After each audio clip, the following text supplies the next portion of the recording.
My daughter changed the locks while I was at my Tuesday Bible study. I came home at noon to find my key wouldn't turn, my planters moved off the porch, and a folded note tucked under the doormat that said simply, "We need this space, Mom. Please don't make it harder than it has to be." I was 67 years old.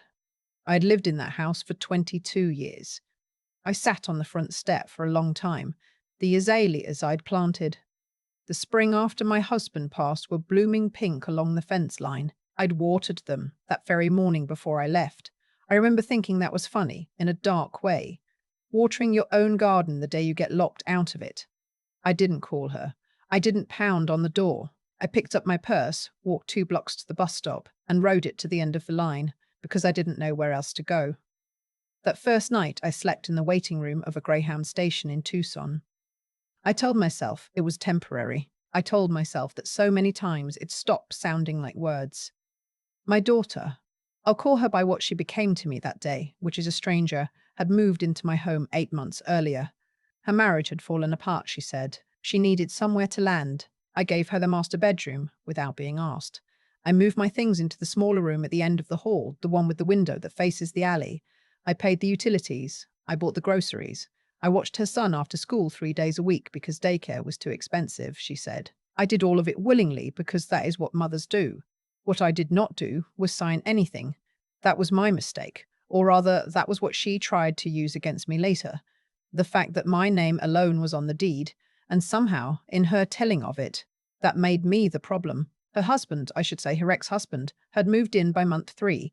He was not someone I would have chosen for her when she was young, and age had not improved him. He had a way of filling rooms with his silence that felt like a warning. He called me by my first name from the first day, which I mentioned once gently, and was not mentioned again. By month 5, the dynamic had shifted in ways I couldn't fully name. My pantry was rearranged. My mail was stacked outside my bedroom door, instead of on the kitchen table where it always went. Once, I came downstairs at night and found them sitting at my dining room table going through a folder of papers with my name on the tabs. When I asked what they were looking at, my daughter said it was nothing, just trying to help me get organized. I should have known then. I think part of me did. But when you have spent 40 years being someone's mother, it takes longer than it should to admit that the child you raised could mean you harm. The week after the lockout, I was staying at a shelter on the east side of the city. It was clean and the staff were kind. But I was 67 and sleeping in a room with 11 other women. And I had one change of clothes in my purse and my blood pressure medication was inside my house that was no longer my house. And I just kept thinking about those azaleas along the fence and how no one was going to water them right. My brother found me on a Thursday. I need to explain how, because it matters. 3 weeks before everything happened, I had called him on his birthday. We'd drifted some over the years. He'd moved to Portland for work, remarried, built a life I was only a postcard version of, but we talked on his birthday every year without fail. During that call, I had mentioned, almost in passing, that things at the house felt strange, that I felt like a guest somewhere I used to be the owner. I didn't want to alarm him. I didn't even frame it as a problem. I just said it the way you say things out loud sometimes to hear how they sound. He drove 14 hours. He didn't call first. He just showed up at the shelter because he'd called my church, and someone there had seen me get on the bus the afternoon of the lockout, and he followed the thread until it led him to me. I was sitting in the common room when the woman at the front desk came to find me. She said there was a man outside asking for me by name. I thought for one terrible second it was my daughter's husband coming to deliver more paperwork. It was my brother. He was standing in the parking lot, in the same green jacket he's worn since 2009. And when he saw me come through the door, he just opened his arms and I walked into them, and I did not cry until much later, privately, in the car, when I thought he was asleep at a rest stop. He didn't ask what happened right away. He just said, "You're coming to Portland with me." Then he got my one bag and put it in the trunk and drove. We talked through most of Nevada. Not about what she had done, not at first. We talked about our mother, about the house we grew up in, about his daughter who had just started college. Somewhere past the Oregon border, when the trees got thick on both sides of the highway, he said quietly, "I have a plan." He had already called his attorney. A woman named Sylvie, sharp, careful, not someone to underestimate, had been on retainer for his business for years. She had agreed to look at my situation. He had also already called a real estate colleague who had run a title search. The house was still in my name. My daughter had no legal claim to it. She had simply changed the locks and hoped I wouldn't fight. She counted on you being too tired, my brother said. He wasn't wrong. He had a small apartment above his garage that he'd been using for storage. By the time we arrived in Portland, his wife had already cleared it out and put fresh sheets on the bed. There was a pot of coffee in the kitchen and a note on the counter that said, "Take all the time you need." I stood in that little kitchen at 2 in the morning and cried the kind of crying that doesn't have any sound, just shaking, just air. 2 mornings later, he came upstairs with a folder. "Sylvie pulled the full record," he said.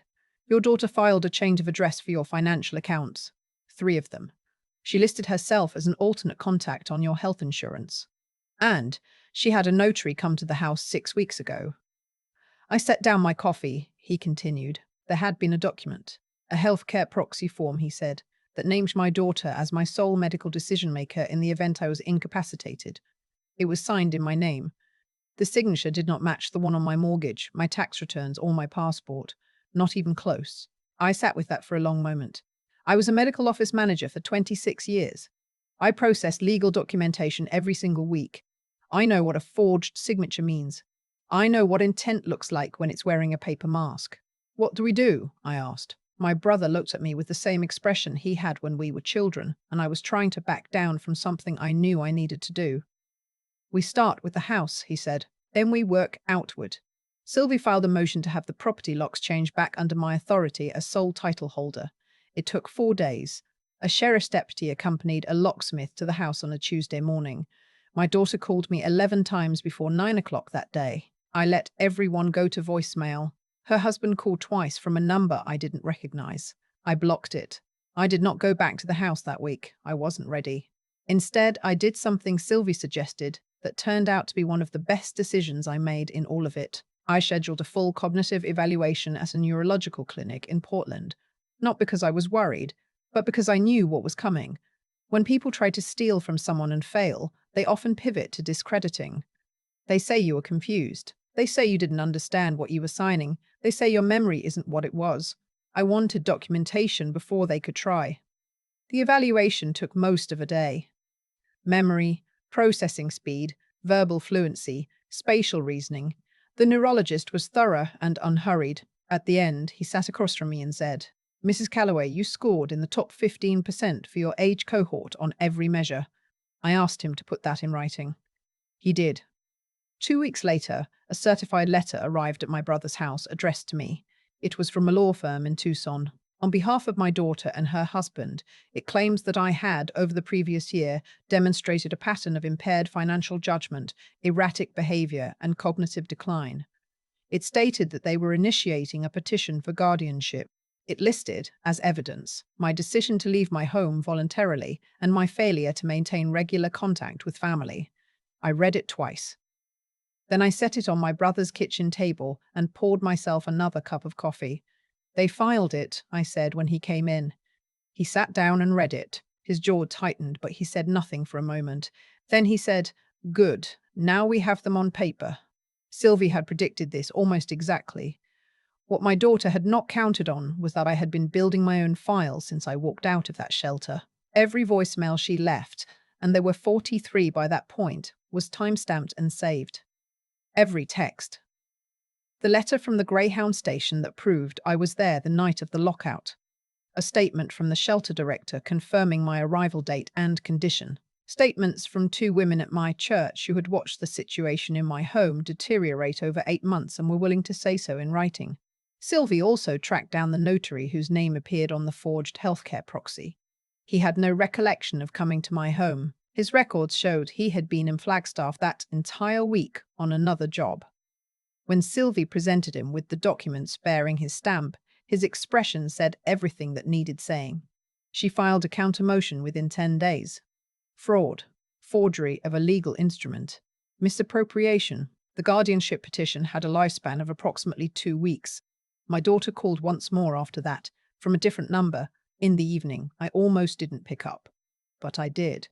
Her voice was softer than I expected. She said she'd made mistakes. She said Sig made mistakes. She said things had gotten out of hand. She said he had pushed her into most of it, meaning her husband, meaning she was already building her own exit from the consequences. She asked me to think about family, about her son, about what a court case would do to all of us. I listened. I let her finish. The locks on my house were changed on a Tuesday, I said. I was at Bible study. You didn't leave me a voicemail. You left me a note under the doormat. She started to say something. I know what you were trying to do, I said. You were counting on me being too old to fight and too proud to tell anyone. You miscalculated both. I hung up. Sylvie filed the fraud documentation with the Arizona State Bar's ethics office because the notary stamp had been used fraudulently. She also contacted the county attorney's office, which opened a separate review. Elder financial exploitation carries specific statutes in Arizona, and the forged document placed my daughter and her husband squarely in that territory. I won't pretend I felt triumphant. What I felt was tired and sad and certain. In that way, you can only be certain about something after you've seen it from every angle, and you know there's no other way to read it. I went back to Tucson in late October. My brother drove me himself. Sylvie met us at the house. The azaleas were still alive, barely. Someone had dragged a few of my boxes to the back patio and left them there in the weather. A framed photo of my husband and me on our anniversary trip was sitting on top of one of them, glass side down. I picked it up. The glass was cracked, but the photo was fine. I tucked it under my arm and went inside. The house smelled like people who didn't belong there. I opened every window. What came next took several months. The guardianship petition was dismissed with prejudice. The fraud case moved forward through the county attorney's office. My daughter and her husband retained a lawyer of their own, a loud one who sent a great many letters that said very little. Sylvie answered each one in 3 sentences or fewer. The settlement came in January. They agreed, in writing, to make no further claims against my property, my estate, or my medical directives. In exchange, I agreed not to pursue the civil case to full trial. There was no apology in the document. I had stopped expecting one. What I had not expected was what came a few weeks after the settlement was signed. My daughter called from an Arizona number I didn't recognize. She was no longer with her husband. She said that almost immediately before anything else, they had separated in November. Her voice was flat, in the way voices get when someone has been crying for a long time and has simply run out of the energy for it. I didn't hang up. I didn't welcome her back either. I want to be honest about that. There is a version of this story where a mother opens her arms and forgives everything because love is supposed to be bigger than betrayal, and I have heard that version many times, and I do not believe it is always the right one. What I said to her was that I hoped she would figure out who she wanted to be, and that I needed time, and that her son was always welcome to call me. She said okay. I don't know what happens next with her. That part of the story isn't finished. What I know is what happened on the first real morning I woke up alone in my house again. All the windows clean, all the right things in all the right drawers. I made coffee the way I've made it for 40 years and sat at my kitchen table and listened to the neighborhood come awake outside. Trash truck 2 streets over. A dog. Someone's sprinklers. Ordinary sounds. My brother had helped me set up a trust before I left Portland. Everything in my name now flows through it. No single person can access, redirect, or contest what's mine without triggering a review by an independent trustee. Sylvie explained it all twice and then gave me a written summary in plain language, which I appreciated. I also did something that surprised even me. I reached out to a woman I'd met at the shelter, a woman in her early 70s who had been put out of her home by a son and his girlfriend and who had nowhere near the resources I did. We met for coffee in December, then again in January. By spring, we had connected with 5 other women in similar situations through a local elder law advocacy group. We started meeting monthly. The attorney who runs the group calls us informally her evidence room, because between the 7 of us, we have experienced nearly every variation of what family-based elder financial exploitation can look like, and we are not quiet about it. I spoke at a community forum in March. I told the truth, all of it, in a room with about 60 people, mostly seniors and their adult children. I said the word exploitation without softening it. I said that the people most likely to steal from you in your 70s are the ones you spent your 40s raising. And that is a terrible thing to know. But knowing it is what keeps you safe. A woman came up to me afterward. She was maybe 55, a little younger than my daughter. She said her mother had been going through something similar and she hadn't known what to call it. She wrote down Sylvie's number. I walked back to my car and sat for a minute before I started the engine. My husband used to say that the worst thing about getting older wasn't the body, It was the assumption. People assume you've gotten smaller, that you take up less room, that the volume of your life has turned itself down to a comfortable level and you're mostly just waiting. He was a smart man. He was also wrong about one thing. We are not waiting. In the backyard, the azaleas are growing again, thicker than before, actually. I cut them back hard in the fall the way you're supposed to, and they came back with more branches than I knew they had. I water them on Tuesday mornings, same as always, before I leave for Bible study. I lock my own door on my way out. I keep the key in my coat pocket where it has always been. Some things you shouldn't have to fight for, but when you do, the fighting changes you in a way that even the winning doesn't undo. I am not the woman who sat on her front step, looking at pink azaleas and wondering what she'd done wrong. I know exactly what I did wrong and what I didn't, and I know the difference. And that, it turns out, is its own kind of coming home. I keep thinking about the azaleas, not the court documents, not the settlement, not even the morning the sheriff's deputy stood on my porch while a locksmith gave me back my own front door. I think about the azaleas because I watered them the morning everything fell apart, and I didn't know yet that I was watering them for the last time for a while. That's how quietly a life can shift under you. You're tending something you love, and the ground is already moving. What my daughter did wasn't random. That's the part that took me the longest to sit with. She didn't act out of panic or confusion. She planned. She brought in a notary whose stamp she used without his knowledge. She filed address changes on my accounts. She waited until I was out of the house to change the locks. Because she knew I wouldn't make a scene in front of the neighbors. She understood exactly how I was likely to respond, and she built her strategy around my character, around my patience, around the part of me that had always chosen peace over confrontation. That is what I mean when I say she miscalculated. Not the legal part. She was wrong about that too, but Sylvie handled that. I mean, she miscalculated who I actually was underneath the quiet. She knew the version of me that absorbed things and kept going. She didn't know the version that had spent 26 years managing a medical office, reading contracts and catching other people's errors before they became problems. She thought my stillness was softness all the way down. It wasn't. There is something that happens when you are forced to fight for something that should never have required fighting for. You find out what you are actually made of, and it is not always what you expected.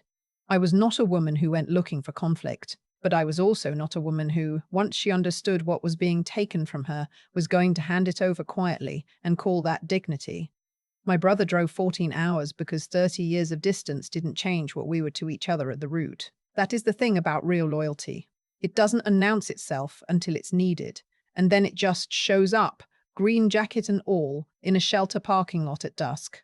I didn't deserve to lose my home, but I did deserve him, and knowing the difference between what you've earned and what's being taken from you, that clarity is everything. The women I've met since, the ones sitting around folding tables in community centres with their own folders and their own stories, they all had the same look when they first started talking, a kind of embarrassment almost, like they should have seen it coming, like they were somehow responsible for the fact that someone they trusted turned out to be dangerous.